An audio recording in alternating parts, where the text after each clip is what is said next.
Hello everyone, welcome in OCM class of 12th standard New Syllabus Academy year 2020-21. So, in today's session I will be teaching you the concept of organizing. The second chapter we have started in previous lecture. Second chapter is functions of management. In that chapter I have completed my first concept which is planning concept and importance and definition and meaning. आपको मैंने बताया था कि exam में कैसे आएंगे, कैसे पूछे जाएंगे बच्चे एग्ज़ाम में, मार्क्स के साथ मैंने आपको बता दिया था। तो आज हम स्टार्ट करते हैं organising chapter chapter not concept start करते हैं। Second function of management, organising का मीनिंग, डेफिनेशन, इंपॉर्टेंस। सारे फंक्शंस में तुमको यही पूछा जाएगा, meaning, definition and important, nothing about more. ज़्यादा कुछ नहीं पूछा जाएगा डीपली, तुम्हें सिर्फ बेसिक सा दिया गया है, सिर्फ वही पढ़ना है। So friend, let's start the concept of organising. What is organising? What is the meaning of organising? Organising होता क्या? अभी फंक्शन हम लोग ने, जो पहला फंक्शन था प्लानिंग, वो तो हम लोग ने देख लिया, हम लोग ने पढ़ लिया कि प्लानिंग होता क्या। कोई भी काम करने से पहले हमको कुछ तो प्लान करना पड़ेगा कि क्या करना है। और ऑर्गेनाइजिंग क्या होता है? और ऑर्गेनाइजिंग को उन्होंने क्यों सेकंड नंबर पे रखा, क्यों फर्स्ट पे क्यों नहीं रखा? तो बच्चों, मैं कहना चाहूँगी, कोई भी कॉन्सेप्ट करने से उसमें प्लानिंग वाइटल रोल प्ले करता है। बेसिक सबसे मेन आता है प्लानिंग, उसके बाद ही आता है ऑर्गेनाइजिंग। कोई भी अगर हम कुछ ऑर्गेनाइज करते हैं, चाहे वो बिज़नेस हो, नॉन बिज़नेस हो, वंस अगेन मैं रिपीट करती हूँ, फंक्शंस ऑफ मैनेजमेंट हर जगह काम आता है, सारे एरिया में, गवर्नमेंट हो, हॉस्पिटल हो, क्लब हो, एजुकेशन सिस्टम हो, प्योरली बिजनेस हो, लार्ज स्केल, स्मॉल स्केल, सब में।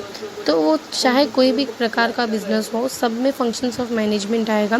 सबसे पहले हम लोग प्लानिंग करते हैं, उसके बाद वो प्लान को एग्जीक्यूट, इम्प्लीमेंट करने के लिए हम लोग कहा जाता है उसको ऑर्गेनाइजिंग। हम लोग ने बोला, जैसे फॉर एग्जांपल हम बोलते हैं ना, we have organise a party for this, जो भी एग्जांपल के लिए। तो प्लान, पार्टी करने से पहले हम एक प्लान करते हैं, उसके बाद फिर उसको ऑर्गेनाइज करते हैं। तो उसको इम्प्लीमेंट, उसको एग्जीक्यूशन करना, उसका मतलब होता है ऑर्गेनाइजिंग। ऑर्गेनाइजिंग प्ले करता है, ऑर्गेनाइज क्या करता है, किसको ऑर्गेनाइज करता है? किसका कॉम्बिनेशन? ऑर्गेनाइजिंग का कॉम्बिनेशन है मैन, मटीरियल, मनी, इक्विपमेंट, ये सब चीज़ों का, रिसोर्सेज, ये सब चीज़ का कॉम्बिनेशन क्या है? ऑर्गेनाइजिंग।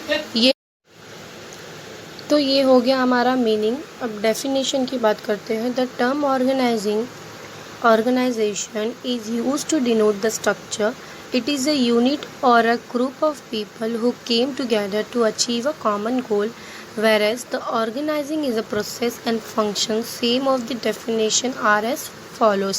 तो उनके कहने का डेफिनेशन क्या कह रहे हैं कि ऑर्गेनाइजेशन किसको डिनोट करता है? स्ट्रक्चर को, सारे ग्रुप ऑफ पीपल को, मतलब एक लोग नहीं, 4, 6, 7 लोग ग्रुप में काम करते हैं एक स्पेसिफिक गोल को अचीव करने के लिए, उसको बोलते हैं ऑर्गेनाइजिंग।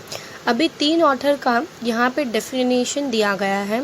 सो बच्चों, तो मैंने कहा, पहले भी कहा था, कोई एक डेफिनेशन नहीं पढ़ना है जो तुमको एग्ज़ाम भर याद रहे।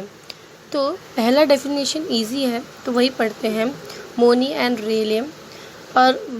Monier and Relem. The organization is a form of every human association for the attainment for the company for the common purpose.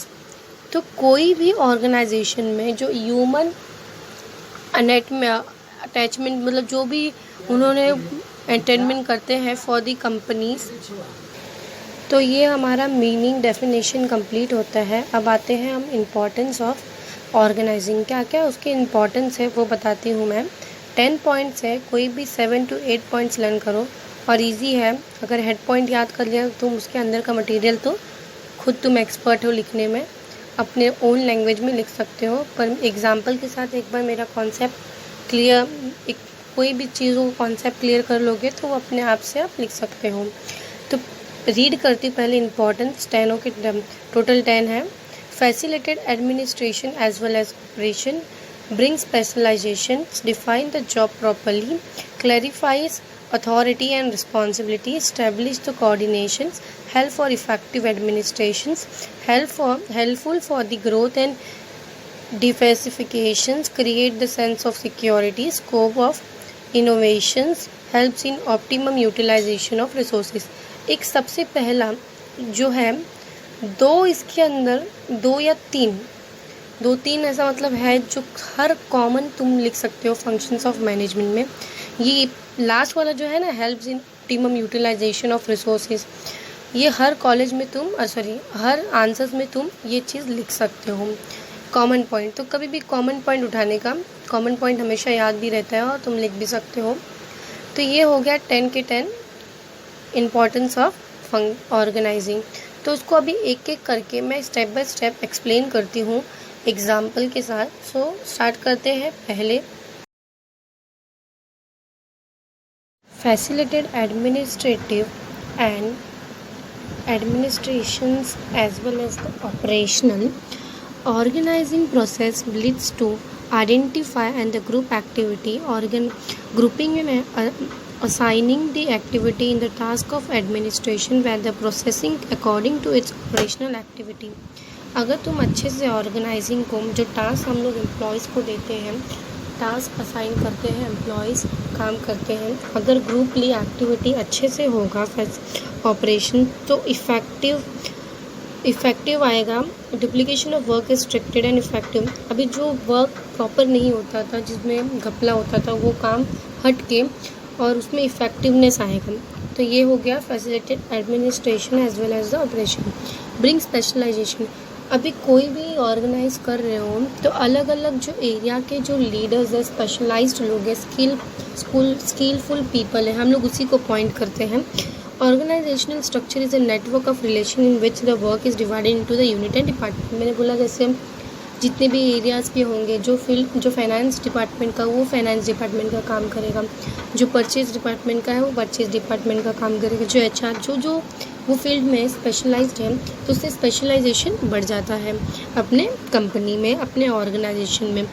Define the job properly, अगर ऑटोमेटिकली सेकेंड वाला हम लोग को जैसे समझा कि स्पेशलाइजेशन बढ़ जाता है, तो जब अगर तुम कोई एरिया में स्पेशलाइज्ड हो, कोई प्रोफेशन आपका है, अगर स्पेशलाइज्ड हो तो आपका जॉब हम लोग को डिफ़ाइन करना, हमको प्रॉपरली, आपको राइट, हम लोग बोलते हैं ना, राइट मैन को राइट, सही इंसान को सही जगह मिलता है, तो वैसे सही इंसान सही जगह पे अपने आप चले जाता है, आपको कुछ इतना प्रॉब्लम नहीं फेस करना पड़ता है। तो फोर्थ है clarifies authority and responsibility. Organisational structures depend the role of every manager. This can be done by delegating the authority to every manager and clarifying the way he was to exercise those power so that misuse of the power does not take place। well defined jobs and responsibility helps bring in the efficiency into the manager working। अगर हम लोग का जो गोल है वो हम लोग का जो फ्लो है वो साफ है, वर्क हमारा जो हम लोग टास्क परफॉर्म करने वाले हैं हम लोग को क्लियर आउट है, अगर वर्कर्स में, तो एक रिस्पॉन्सिबिलिटी हमको मालूम है कि क्या करना है, वर्कर पे क्या रिस्पॉन्सिबिलिटी है, मैनेजर पे है, क्लैरिफाई है, तो हम लोग इजीली सारे टास्क को कर सकते हैं और प्रोडक्टिविटी धीरे धीरे स्लोली बढ़ते जाएगा।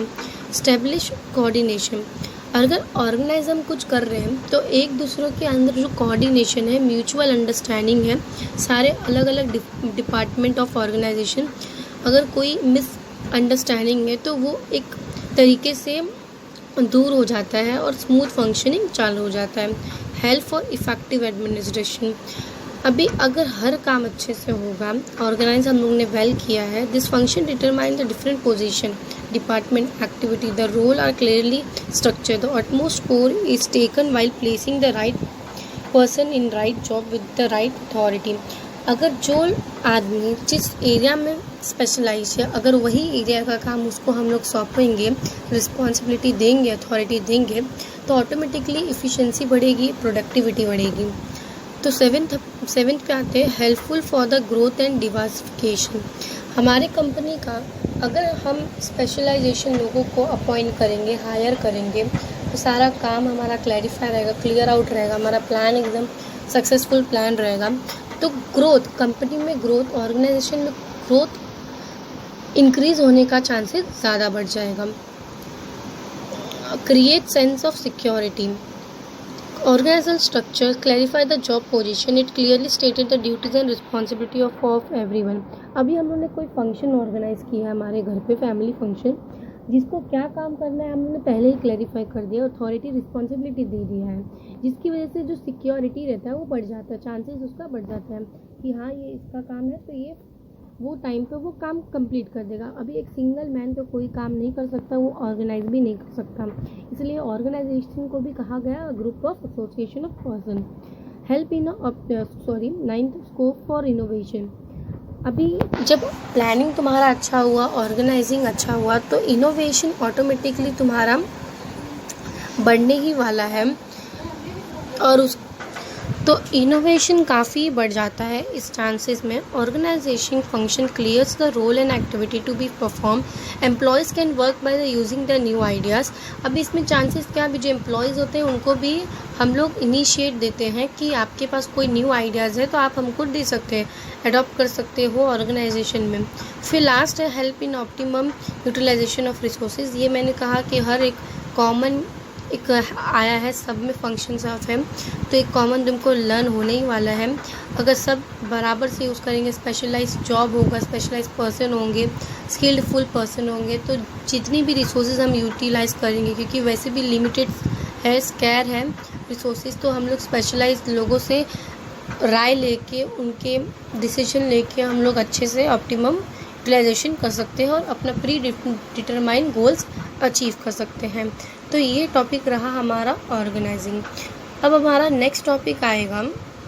नेक्स्ट टॉपिक हमारा है, बता देती हूँ मैं इसमें ही कि हमारा नेक्स्ट टॉपिक आने वाला है स्टाफिंग पे।